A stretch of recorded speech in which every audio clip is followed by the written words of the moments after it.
बिहार विधानसभा चुनाव नजदीक है और सियासी गलियारों में एक नई बहस जो है वो छिड़ चुकी है। दरअसल नीतीश कुमार की नई डोमिसाइल नीति सरकार का दावा है कि शिक्षा विभाग की नौकरियों में 40% आरक्षण के इस फैसले से राज्य के युवाओं को स्थानीय अवसर मिलेंगे, बेरोजगारी घटेगी और दिल्ली मुंबई की ओर होने वाला पलायन अब रुकेगा।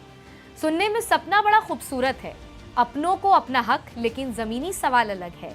क्या है ये हक, अभी मिलेगा या सिर्फ चुनाव के बाद का वायदा बनकर रह जाएगा? बेरोजगार युवाओं का गुस्सा सोशल मीडिया पर साफ झलक रहा है। उनका कहना है कि पहले सीटीईटी और टीचर्स भर्ती परीक्षा यानी कि TRE-4T एंड TRE-5 कराओ, फिर बड़े बड़े ऐलान करो। वहीं विपक्ष भी इस मौके को भुनाने में पीछे नहीं है।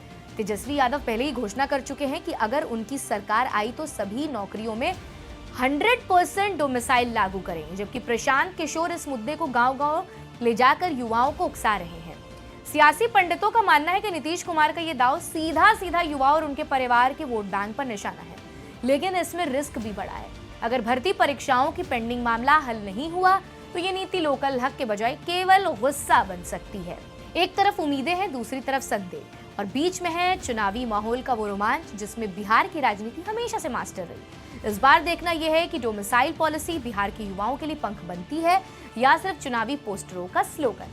कई युवाओं का कहना है कि सरकारी नौकरी के लिए सिर्फ डोमिसाइल नहीं बल्कि पर्याप्त वैकेंसी, पारदर्शी भर्ती प्रक्रिया और स्किल डेवलपमेंट जरूरी है। सोशल मीडिया पर भी प्रतिक्रियाएं बटी हुई हैं। कुछ इसे युवाओं के लिए सुरक्षा कवच बता रहे हैं तो कुछ इसे पॉलिटिकल स्टंट। छात्र संगठनों का कहना है कि ये पॉलिसी तब कारगर होगी जब प्राइवेट सेक्टर में भी स्थानीय युवाओं को प्राथमिकता दी जाएगी। राजनीतिक विश्लेषकों के मुताबिक चुनावी साल में इस तरीके के ऐलान अक्सर मतदाताओं को साधने की कोशिश होते हैं। वहीं विपक्ष इसे बेरोजगारी के असली मुद्दे से ध्यान भटकाने का प्रयास बता रहा है।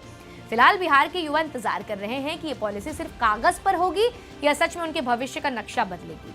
नीतीश कुमार सरकार की डोमिसाइल नीति पर सोशल मीडिया यूजर लिखते हैं कि सीएम ने मांग की है कि प्रदेश के लाखों युवा ST-AT के इंतजार में हैं। अपने आपसे अनुरोध है कि BPSCC यानी कि TRE से पहले परीक्षा ले ली जाए और TRE-4 में संपूर्ण डोमिसाइल लागू की जाए। स्टेट का ना होना लाखों युवाओं के हक में सेंधमारी होगी। वहीं कई लोग लिख रहे हैं कि सीएम सर कहां से न्याय है जब #STET की परीक्षाओं में अपेयरिंग वालों को बैठने की इजाजत नहीं है। साथ ही आपको बता दें कि 2022, 2024, 2023 के पास विद्यार्थियों के साथ अन्याय है। दुख की बात यह है कि इस बार #STET भी नहीं हुआ है। तो तमाम तरीके की प्रतिक्रियाएं आ रही हैं और लोग लिख रहे हैं कि हम लोगों के पास आत्महत्या के अलावा कोई दूसरा उपाय नहीं है। अब आपको बता दें कि आखिर ये डोमिसाइल नीति है क्या और ये कितनी काम आएगी। आज का फैसला नीतीश कुमार के लिए ताबूत की आखिरी कील साबित होगा। बीएड करने वाले बिहारी छात्र लगभग 7 लाख परिवार से अगर सिर्फ 5 वोटर भी विरोध में वोट दे तो 35 लाख वोट सीधे सरकार के खिलाफ जाएगा। नीतीश सरकार इस पर ध्यान दे। अब आपको बताएं, जो सबसे बड़ा सवाल है कि आखिर ये डोमिसाइल नीति है क्या। बिहार डोमिसाइल नीति का मतलब है किसी व्यक्ति की स्थायी निवास, वो स्थान जहां वो कानूनी रूप से रहा है, वहां से संबंधित नीति से। नीतीश कुमार सरकार द्वारा लागू इस नीति के अनुसार अब सरकारी नौकरियों में प्रदेश के लोगों के लिए सीटों को आरक्षित रखने का फैसला लिया गया है। पहले बिहार सरकारों की नीतियों के दूसरे प्रदेश के छात्र में समान रूप से आवेदन करते थे, लेकिन नई डोमिसाइल नीति लागू होने से बाहरी युवा तय सीटों पर ही सरकारी नौकरी का लाभ उठा पाएंगे। ऐसे समझे आरक्षण का गुणागणित। बिहार में जाति के आधार पर 50% और आर्थिक रूप से कमजोर वर्ग के लिए 10% आरक्षण है, यानी कुल 60% हो गया है। शेष 40% सामान्य सीट में से 35% बिहार की महिलाओं के लिए रिजर्व है।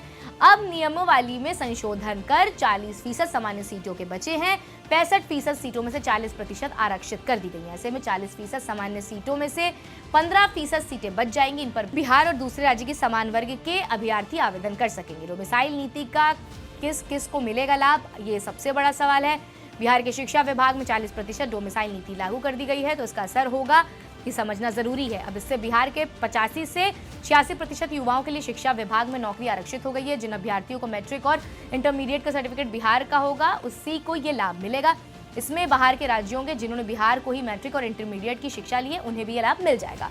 बिहार में युवा वोटरों की संख्या कितनी है? चुनाव आयोग के मुताबिक लोकसभा चुनाव 2024 तक बिहार की मतदाता सूची में कुल 7.64 वर्ग वोटर्स के नाम दर्ज है। इनमें पुरुष मतदाताओं की संख्या 4 करोड़, महिला मतदाताओं की संख्या 3.6 करोड़ है। लोकसभा चुनाव में 9.26 लाख वोटर्स को पहली बार मतदान देने के लिए योग में आना गया था। राज्य के 20 से 29 साल के युवा वोटरों की संख्या 1.6 करोड़ है। बिहार में कितने बेरोजगार हैं, ये भी एक बड़ा सवाल है। दरअसल बिहार सरकार आर्थिक सर्वेक्षण रिपोर्ट 2023-24 के मुताबिक राज्य में बेरोजगारी की स्थिति देश के औसत से अधिक है। इस रिपोर्ट के अनुसार 4.3% है, जो राष्ट्रीय औसत 3.4 से 0.9 से अधिक है। हालांकि केरला, हरियाणा और पंजाब जैसे राज्यों के मुकाबले बिहार की स्थिति काफी ज्यादा बेहतर है।